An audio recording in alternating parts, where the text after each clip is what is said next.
अरे माँ, सावन चल रहा है और अब तो तीज भी आने वाली है। तो माँ, भाभी के मायके से तीज का शगुन आया कि नहीं आया? अरे बेटा, अभी तो नहीं आया। अगर आता तो मैं तुझे बताती। मैं भी तो बस तीज के शगुन का ही इंतजार कर रही हूँ कि कब बहू के मायके से तीज का शगुन आए। पर बेटा, तू एक काम कर, तू चली आ यहाँ, क्योंकि जल्द ही बहू के घर से तीज का शगुन आ ही जाएगा। क्योंकि बेटा, तू यहाँ रहेगी तो ठीक रहेगा, क्योंकि जब शगुन का सामान आएगा तो उसमें से जो तुझे पसंद आएगा तो वो ले लेना। अगर ऐसी बात है माँ, तो फिर मैं आज शाम को ही आ जाती हूँ। ठीक है बेटा, तू आ जा। लेकिन माँ, एक बार फिर भी आप भाभी से पूछ लीजिए कि उनके मायके से आखिर तीज का शगुन आ कब रहा है। वैसे माँ, भाभी की शादी के बाद भाभी की ये पहली तीज है, तो भाभी के मायके वाले अच्छा खासा तीज का शगुन लेकर ही आएंगे। हाँ बेटा, ये बात तो तुम सही कह रही हो। अब जब बहू का ये पहला तीज है तो शगुन तो जोरदार आएगा ही, क्योंकि वो अपने माँ पापा की लाडली तो जो है। और वैसे भी बेटा, तेरी भाभी के माँ पापा उसको लेने देने में कोई कमी नहीं करते हैं। हाँ माँ, वो तो मैं जानती हूँ। अच्छा ठीक है माँ, अब मैं फोन रखती हूँ, मैं थोड़ा काम निपटा लूँ, क्योंकि मुझे शाम को मायके भी तो आना है। ठीक है बेटा। क्या हुआ? हो गई माँ बेटी की चुगली?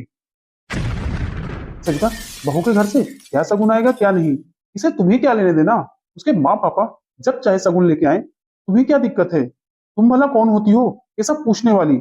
और तुम अपनी बेटी को क्यों बुला रही हो यहाँ पे शगुन का सामान ले जाने के लिए? बहू को अगर ये पता चलेगा कि तुम अपनी बेटी को यहाँ शगुन का सामान लेने के लिए बुला रही हो तो उसे कितना बुरा लगेगा।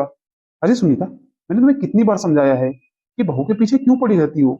हमारी बहू तो कितनी शांत, समझदार और कितनी संस्कारी है, लेकिन तुम फिर भी हमेशा उसके पीछे पड़ी रहती हो। बहू तुम्हारा कितना ध्यान रखती है, तुम्हें टाइम टाइम पे खाना देती है, दवाइयाँ देती है, हमारी हर जरूरत का वो ध्यान रखती है। उसके बाद भी तुम हमेशा उसके पीछे पड़ी रहती हो। अपनी बहू का तुम्हें थोड़ा भी ख्याल नहीं है, लेकिन तुम्हें अपनी बेटी का बहुत ख्याल है, जो बस लालची की तरह यहाँ आती है और सब कुछ बटोर कर ले जाती है। देखिए जी, वो मेरी बहू है, ये सब तो करना उसका फर्ज है, समझे आप? घर के सारे काम करना और अपने सास ससुर की सेवा करना तो हर बहू करती है।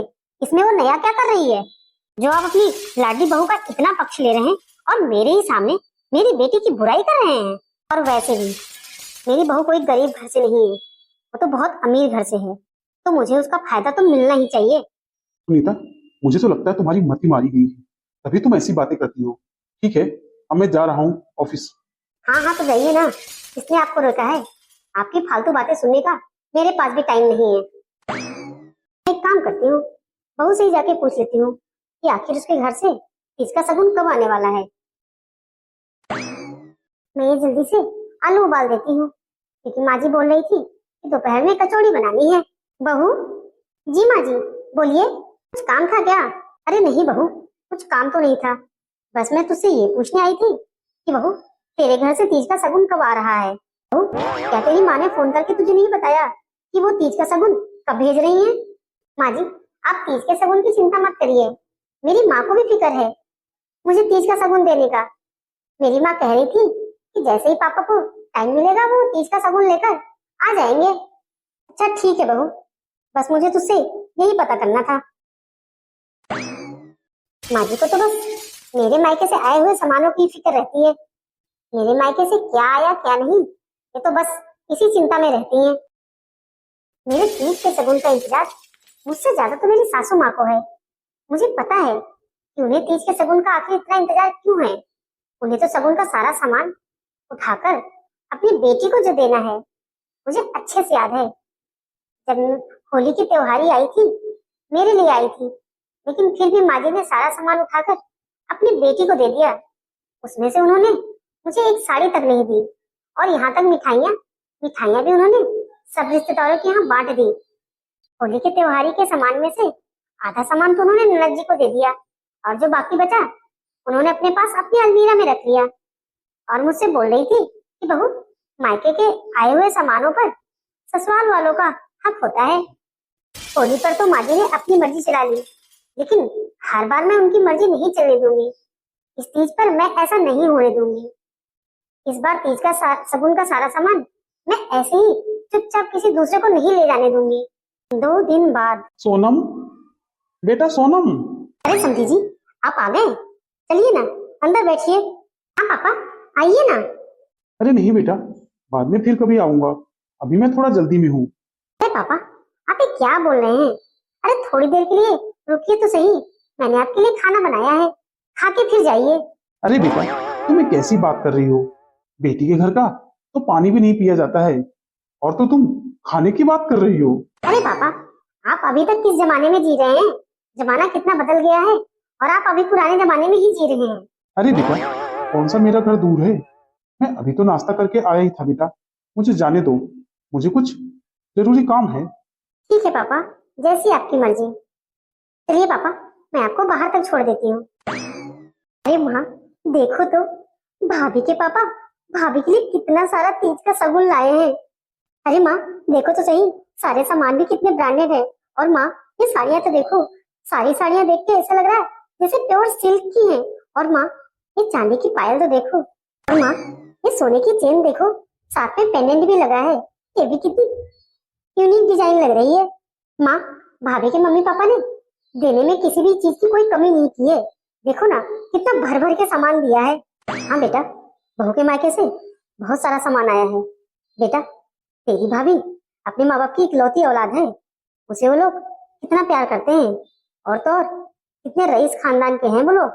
माँ, ये सोने की चेन तो मैं ही लूंगी, क्योंकि मुझे ये बहुत पसंद है। हाँ हाँ बेटा, रख ले तू उसको। कौन सी तेरी भाभी के पास गहनों की कमी है? उसके माँ बाप ने तो वैसे इसको भर भर के गहने दिए हैं उसकी शादी में। और माँ, ये चांदी वाली पायल भी मैं रख लेती हूँ, क्योंकि माँ, मुझे इसका डिजाइन बहुत पसंद आ रहा है। हाँ बेटा, रख ले तू। वैसे भी तेरी भाभी के पास मोटी मोटी पायलें हैं, क्या करेगी वो ये पतली सी पायल। और माँ, ये साड़ी भी मैं रख ले रही हूँ, मुझे तो बिल्कुल प्योर सिल्क लग रही है ये। माँ, ये साड़ी तो देख कर ही लग रही है कि 15,000 से कम नहीं होगी। और वैसे भी माँ, भाभी के पास तो कितनी सारी साड़ियां हैं। ठीक है बेटा, तू रख ले, पार्टी फंक्शन में तेरे पहनने के काम आएगी ये साड़ी। ले ले बेटा, इसमें से जो तुझे पसंद है वो सब ले ले, और जो बाकी बच रहा है ना, वो मेरी अलमीरा में रख दे। वैसे भी तेरी भाभी तो कुछ बोलती ही नहीं है, वो कहाँ कुछ बोलने वाली है। तुझे जो भी चाहिए वो सब तू ले सकती है। अच्छा, ये दोनों माँ बेटी मिलकर मेरे सामानों का बंटवारा कर रही हैं। माँ जी, ये सारा सामान तो मेरे पापा मेरे लिए लाए थे ना, और आप मेरा सारा सामान ननद जी को क्यों दे रही हैं? अरे बहू, अब तो इस घर की है, इसलिए बहू के मायके से जो भी सामान आता है वह पूरे घर का होता है। अब तो इतना हिसाब मत रखा कर कि किसके लिए आया है किसके लिए नहीं। बेटा, तू ये चेन, साड़ी और पायल ले जाकर अपने बैग में पैक कर ले, क्योंकि तुझे ससुराल भी तो लेके जाना है ना। ठीक है मम्मी। बेटा, और ये बाकी सामान बचे हैं, मैं इन्हें उठाकर अपनी अलमारी में रख देती हूँ। ठीक है माँ। दीदी, रुक जाइए, आपका इन सामानों पर कोई अधिकार नहीं है। ये सारे सामान मेरे मायके से मेरे लिए आए हैं, ना कि आपके लिए। दीदी, इधर लाइए मेरे शगुन का सामान। बहू, ये क्या तरीका है अपनी बड़ी ननद से बात करने का? और तुम्हारे मुंह में कब से जुबान आ गई? अब तक तो तुम गूंगी थी। माँ जी, आपने और दीदी ने मुझे मजबूर कर दिया है ये सब करने के लिए।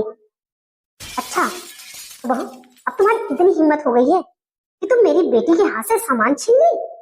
लगता है तुम्हारे माँ बाप ने बड़ों की इज्जत करना नहीं सिखाया है तुम्हें। माँ जी, मुझे मेरे माँ बाप ने बड़ों की इज्जत करना बहुत अच्छे से सिखाया है, लेकिन आप जैसे लालचियों का नहीं। बहू, अगर तेरी ननद ये सारा सामान अपने ससुराल लेके जाएगी तो सोच, इसमें तेरी भी तो इज्जत बढ़ेगी ना। वो लोग सोचेंगे कि देखो मेरी बहू की भाभी कितना कुछ देती है। माँ जी, अगर आपको अपनी बेटी की ससुराल में अपनी इज्जत बढ़ाना है ना, तो आप खुद क्यों नहीं तीज का शगुन दीदी के ससुराल भिजवाती हैं? मेरे मायके से आए हुए सामानों से क्या जरूरत है इज्जत बढ़ाने की? माँ जी, जब से मेरी शादी हुई है तब से ही मैं देख रही हूँ कि जो भी मेरे मायके से आता है आप उसे ननद जी को उठाकर दे देती हैं। कपड़े तो छोड़िए, गहने, सारी मिठाइयाँ, सब कुछ उठाकर दे देती हैं। क्यों माँ जी, आपकी बेटी के ही सारे शौक पूरे करने होते हैं, मेरे मायके के सामानों से क्या मेरे कोई शौक नहीं है? बहू, तेरी जबान कुछ ज्यादा ही चलने लगी है। मुझे पता है ना बहू, अभी इस घर की मालकिन मैं ही हूँ, ना कि तुम। मैं जो भी फैसला लूंगी वही इस घर में होगा। माँ जी, मैं मानती हूँ कि आप इस घर की मालकिन हो, लेकिन मेरे मायके से आए हुए सामानों की मालकिन आप नहीं है, उसकी मालकिन मैं खुद हूँ। माँ जी, अगर आपको अपनी बेटी को कुछ देना है तो अपने पैसों से शौक से दीजिए, ना कि मेरे मायके के आए हुए सामानों को। माँ जी, मेरी एक बात कान खोलकर सुनिए। मेरे मायके से जो भी सामान आया है, मैं ये सारा सामान अपने कमरे में ले जा रही हूँ, और मेरी मर्जी होगी तो मैं किसी को सामान दूंगी, और नहीं होगी तो नहीं दूंगी, समझिए आप। माँ, देखा ना भाभी के तेवर, भाभी किस तरह से मेरी बेइज्जती कर रही है। हाँ बेटा, देखा मैंने, लेकिन बेटा तू चिंता मत कर, इसको तो मैं सबक सिखा के रहूंगी। उसने तेरी जो इतनी बेइज्जती की है ना, उसका बदला तो मैं लेके रहूंगी उससे। अरे सुनीता, क्या हुआ? तुम इतनी गुस्से में क्यों खड़ी हो? बेटा, अरे माँ, क्या हुआ? आप इस तरह से रो क्यों रही हैं? हाँ, कुछ हुआ है क्या घर में जो आप इस तरह से रो रही हैं? बेटा मुझसे क्या पूछ रहा है? पूछ अपनी घमंडी बीबी से, उसी ने ये सारी महाभारत शुरू की है। मेरे रोने का कारण तेरी बीवी ही है। हाँ भैया, मम्मी सही कह रही है। भाभी ने आज माँ की बहुत बेइज्जती की, उन्होंने माँ को आज बहुत कुछ सुनाया। भैया मुझे तो लगता है कि भाभी को माँ की इज्जत करना आता ही नहीं है। वो तो बात बात पे माँ को सुनाती रहती है बेवजह का। सुनीता, अब तुम ये रोने धोने का ड्रामा बंद करो। मुझे तुम माँ बेटी के बारे में अच्छे से पता है। तुम दोनों ने जरूर ही कुछ ऐसा किया होगा जिसकी वजह से बहू ने तुम लोगों को सुनाया है। बेटा तू देख रहा है ना, तेरे पापा कैसे अपनी बहू का पक्ष ले रहे हैं। बेटा, तेरे पापा को तो हमेशा मैं ही गलत दिखाई देती हूँ, और इनकी बहू हमेशा सही दिखाई देती है। अच्छा माँ, आप शांत हो जाइए और आप मुझे बताइए कि आखिर आज घर में हुआ क्या? बेटा, आज तेरी ससुराल से तीज का शगुन आया था, तो मैंने उसमें से कुछ सामान उठाकर तुम्हारी बहन को दे दिया। बस इतनी सी बात पर तुम्हारी बीवी महाभारत शुरू कर दी। मुझसे और तुम्हारी बहन से दोनों से ही बदतमीजी से बात की, और मेरी बेटी के हाथ से सारा सामान छीन के खुद अपने कमरे में ले जाकर रख ली। ये बात तो मैं अच्छे से जानता हूँ कि मेरी पत्नी बिना बात के कोई हंगामा नहीं कर सकती है। इतने दिनों में अपनी पत्नी को बारे में मैं इतना तो जान ही चुका हूँ कि वो किस व्यवहार और किस स्वभाव की है। मुझे पता है उसको अपने से बड़ों की इज्जत कैसे करनी है, उसे बखूबी आता है। देख बेटा, तेरी बीवी आ गई, पूछ उससे आखिर क्या सच है। सोनम, तुम सच सच बताओ, आखिर क्या हुआ है? क्या माँ जो कह रही हैं वो सच है? क्या तुमने मेरी माँ और बहन के साथ बदतमीजी से बात की? हाँ जी, माँ जी जो कह रही हैं वो सच है। मैंने ननद जी के हाथ से सामान लेकर अपने पास रख लिया, क्योंकि वो सारा सामान मेरे मायके से मेरे लिए आया था, ना कि किसी और के लिए। और माँ जी वो सारा सामान बिना मुझसे पूछे, बिना मुझे दिखाए अपनी बेटी को दे रही थी। आपको तो पता ही है, जब से मेरी शादी हुई है तब से लेकर आज तक मेरे मायके से जब भी कोई सामान आता है, माँ जी वो सारा सामान उठाकर अपनी बेटी को दे देती हैं। मुझे तो देखने के लिए भी नहीं मिलता है। मेरे माँ पापा कितने प्यार से वो सारा सामान मेरे लिए भेजते हैं, लेकिन वो सारा सामान तो मुझे मिल ही नहीं पाता है। क्या माँ, सोनम जो कह रही है वो सच है क्या? बोलो ना माँ, अब चुप क्यों हो? बेटा, अब तेरी माँ नहीं बोलेगी। मैंने इसे कितनी बार समझाया है कि ठीक से घर में रहा करो, बहू से क्लेश मत किया करो, लेकिन ये कहाँ मानती है। ये तो आए दिन बहू से क्लेश करती रहती है। अब यहाँ वही बात हो गई, उल्टा चोर कोतवाल को डांटे, खुद गलती करके बैठी है और दोषी बहू को बना रही है। सोनम, तुमने मुझसे आज तक ये सब बताया क्यों नहीं? मैं नहीं चाहती थी कि आप माँ बेटे के बीच में कोई मनमुटाव हो, बस इसीलिए मैं आज तक आपको कुछ नहीं बताया। लेकिन अमित, आज माँ जी ने हद कर दी। मेरे पापा मेरे लिए तीज का शगुन इतने प्यार से लाए थे, पर माँ जी ने मुझे उन सामानों को देखने भी नहीं दिया, और ननद जी से बोली कि तुम ये सारा सामान अपने बैग में पैक कर लो। बस मुझे इसी बात पर गुस्सा आ गया, और इसीलिए मैंने ननद जी के हाथ से वो सारा सामान छीन लिया। माँ, आज तक मैं आपकी बहुत इज्जत करता था, आपका बहुत मान सम्मान करता था, लेकिन आज आप अपनी करतूतों की वजह से मेरी नजरों में अपनी इज्जत खो दी है। माँ, सोनम इतने दिनों से चुप थी और आप दोनों मिलकर अपनी मनमानी कर रही थी। और माँ, आप तो एक औरत हैं, आपको तो समझना चाहिए कि बहू के मायके से आए हुए सामानों पर पहला हक बहू का ही होता है, ना कि आपकी बेटी का। लेकिन माँ, आप तो अपनी बेटी के प्यार में अंधी हो गई हैं, इसीलिए आप सही गलत में फर्क नहीं कर पा रही हैं। बेटा, शायद तुम सच कह रहे हो, मैं बेटी के प्यार में अंधी हो गई थी, इसीलिए मैंने ये सब किया। बेटा, शायद मैंने बेटी और बहू में भेदभाव किया, इसीलिए मेरे मन में ये सब आया। बेटा मुझे माफ कर दो, अब आगे से ऐसी गलती कभी नहीं होगी मुझसे। हाँ भैया, इसमें माँ का ही अकेले दोस्त नहीं है, मेरा भी दोस्त है। जब मुझे माँ यहाँ से कुछ ले जाने के लिए कहती थी तो मैं तुरंत झट से हाँ कर देती थी और वो सामान यहाँ से लेके चली जाती थी। अगर मैं शायद माँ को मना करती शायद माँ समझ जाती। मैं भाभी के सामानों पे भी धीरे धीरे हाथ साफ करने लगी। मैं धीरे धीरे बहुत लालची होने लगी। शायद ये सारी मेरी ही गलती है। बहू प्लीज मुझे माफ कर दो। बहू मैंने बहुत बड़ी गलती की है, मैंने तुम्हारे दिल को बहुत दुखाया है, लेकिन शायद समय रहते मेरी आंख खुल गई, नहीं तो मैं पता नहीं कितना अनर्थ करती तुम्हारे साथ। बहू आज मेरी समझ में आया है कि बहू के मायके से आया हुआ सगुन पर बहू का ही अधिकार होता है और उसके माता पिता का प्यार होता है। उस पर जबरदस्ती हक जताने से रिश्तों में कड़वाहट आती है, जबकि सम्मान और प्रेम से परिवार हमेशा जुड़ा रहता है। बहू मुझे माफ कर दो, मुझसे दोबारा ऐसी गलती कभी नहीं होगी। और बहू आज के बाद मैं तुम में और अपनी बेटी में कभी भेदभाव नहीं करूंगी। जैसे चारू मेरी बेटी है वैसे ही आज से तुम भी मेरी बेटी हो, ना कि बहू। चलो सुनीता, समय रहते तुम्हारी आंख खुल गई, ये तो अच्छा हुआ, नहीं तो इस परिवार को टूटने से कोई नहीं बचा सकता था। माँ जी प्लीज आप मुझसे माफी मत मांगिए, आप मुझसे बड़ी हैं। मैं आपका और दीदी का बहुत मान सम्मान करती हूँ, लेकिन माँ जी आपने मुझे आज मजबूर कर दिया ये सब करने के लिए। मैं ये सब कुछ करना नहीं चाहती थी, लेकिन माँ जी मुझे लगा कि मैं आज आपको सबक सिखाऊं ताकि आप दोबारा ऐसी कोई गलती ना करें। बस मैंने ये सब आज इसीलिए किया। दीदी अब आप शांत हो जाइए। और दीदी मैंने आपके साथ जो भी बदतमीजी की आप उसके लिए मुझे माफ कर दीजिए। मैं आपके हाथ से वो सारे सामान छीनना नहीं चाहती थी, बस मैं आपको ये समझाना चाहती थी कि आप ये जो कर रही हैं वो गलत कर रही हैं।